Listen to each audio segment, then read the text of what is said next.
ಮಾನ್ಯ ಜಿಲ್ಲಾಧಿಕಾರಿಗಳು ತಕ್ಷಣಕ್ಕೆ ನಮ್ಮ ಮನವಿಗೆ ಸ್ಪಂದಿಸಿದ್ದಾರೆ. ಗೇಟ್ ಸೈನೇಜ್ಗಳಲ್ಲಿ ಎಲ್ಲ ಕಡೆ ತೆಗೆಸ್ತಾ ಇದ್ದಾರೆ. ಹಾಗೆ ಕೆಲವು ಕಡೆ ಫ್ಲೆಕ್ಸ್ ಗಳಿದೆ, ಆ ಫ್ಲೆಕ್ಸ್ ಗಳನ್ನ ಹಳೆ ಫ್ಲೆಕ್ಸ್ ಗಳು ಬಾಕಿ ಇದಾವೆ, ಅವನ್ನೆಲ್ಲದನ್ನು ಕೂಡ ಕುಲ್ಲಾ ಮಾಡಬೇಕು.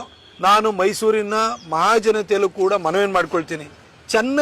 ಚೆನ್ನೈನಲ್ಲಿ ಅಂದ್ರೆ ಫ್ಲೆಕ್ಸ್ ಗಳಿಂದ ಗಬ್ಬೆದ್ದೋಗಿದ್ದ ಸಿಟಿನ ಇವತ್ತು ಫ್ಲೆಕ್ಸ್ ಫ್ರೀ ಸಿಟಿ ಮಾಡಿದ್ದಾರೆ. ಮೈಸೂರು ಇಡೀ ದೇಶಕ್ಕೆ ಮೇಲ್ಪಂಕ್ತಿ ಹಾಕೊಟ್ಟಿತ್ತು, ಯಾಕಂದ್ರೆ ಫ್ಲೆಕ್ಸ್ ಇರಲಿಲ್ಲ ನಮ್ಮಲ್ಲಿ. ಬೆಟ್ಸೂರ್ ಮಠ ಅವರು ಇಲ್ಲಿ ಕಮಿಷನರ್ ಆಗಿದ್ದಾಗ ಎಲ್ಲಾ ಕಡೆ ಕ್ಲೀನ್ ಮಾಡಿಸಿದ್ರು. ಆದ್ರೆ ಇವತ್ತು ಮೈಸೂರು ಫ್ಲೆಕ್ಸ್ ಸಿಟಿ ಆಗ್ತಾ ಹೋಯ್ತು. ಅದಕ್ಕೋಸ್ಕರ ಮನವಿನೂ ಕೂಡ ಕೊಟ್ಟಿದ್ದೀವಿ.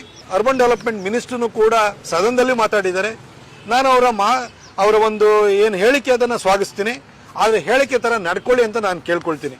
ಅಂದ್ರೆ ಮೈಸೂರಲ್ಲಿ ಯಾವ ಸರ್ಕಲ್ಗೆ ಹೋಗ್ಲಿ, ಎಲ್ಲೋ ಹಬ್ಬ ಹರಿದಿನಗಳು, ಈ ರಾಜಕಾರಣಿಗಳ ಹಾವಳಿ, ಎಲ್ಲಾ ಪಕ್ಷ ಬಿಜೆಪಿ JDS ಕಾಂಗ್ರೆಸ್ ಎಲ್ಲಾ ಪಕ್ಷಗಳದ್ದು ಹಾವಳಿಯಿಂದಾಗಿ ಇವತ್ತು ಫ್ಲೆಕ್ಸ್ ಗಳು ಬರ್ತಾ ಇದಾವೆ. ನಾನೆಲ್ಲ ಮೈಸೂರಿನ ಮಹಾಜನತೆಗೆ ಎಲ್ಲಾ ರಾಜಕೀಯ ಪಕ್ಷಗಳಿಗೆ ಕೇಳ್ಕೊಳ್ತೀನಿ, ನಿಮಗೆ ಪ್ರಚಾರದ ಗೀಳಿದೆಯಾ, ಹುಚ್ಚಿದೆಯಾ?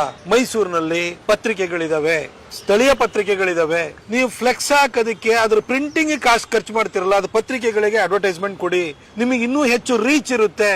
ಪತ್ರಿಕೆಗಳಿಗೂ ಒಳ್ಳೇದಾಗುತ್ತೆ, ನಿಮಗೂ ಇನ್ನೂ ಒಳ್ಳೇದಾಗುತ್ತೆ. ಯಾಕೆಂತಂದ್ರೆ ನಿಮ್ದು ಯಾವ್ದೋ ಒಂದು ಸರ್ಕಲ್ ಅಲ್ಲಿ ಪೋಸ್ಟ್ ಹಾಕಿರ್ತೀರಿ, ಇಡೀ ಮೈಸೂರಿಗೆಲ್ಲ ತೋರಿಸ್ತಾರೆ ಪತ್ರಿಕೆಯಲ್ಲಿ. ಸಣ್ಣ ಪುಟ್ಟ ಚಾನೆಲ್ಗಳಿದೆ, ಅಡ್ವರ್ಟೈಸ್ಮೆಂಟ್ ಕೊಡಿ. ಮೈಸೂರು ಸ್ವಚ್ಛವಾಗಿರುತ್ತದೆ, ನಿಮಗೂ ಹೆಚ್ಚಿನ ಪ್ರಚಾರ ಸಿಗುತ್ತೆ.